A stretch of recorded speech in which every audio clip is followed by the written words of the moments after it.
पाकिस्तान और न्यूजीलैंड के दरमियान 5 वनडे मैचेस की सीरीज के पहले मैच में पाकिस्तान ने टॉस जीतकर पहले बॉलिंग का फैसला किया है।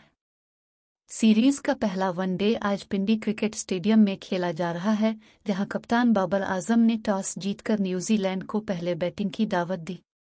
पाकिस्तान क्रिकेट टीम की कप्तानी बाबर आजम कर रहे हैं, जबकि प्लेइंग 11 इमामुल हक, फ़खर जमान, शान मसूद, मोहम्मद रिजवान, आगा सलमान, मोहम्मद नवाज, शादाब खान, शाहीन आफरीदी, नसीम शाह और हारिस रऊफ भी शामिल हैं।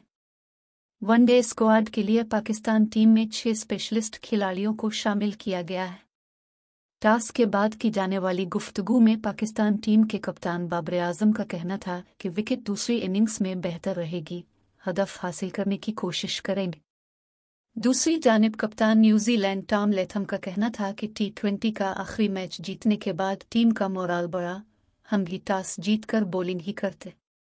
वाज़ेह रहे कि पाकिस्तान और न्यूजीलैंड की T20 सीरीज 2-2 से बराबर होने के बाद शाहीन अब 5 वनडे मैचेस की सीरीज में कीवीज का मुकाबला कर रहे हैं।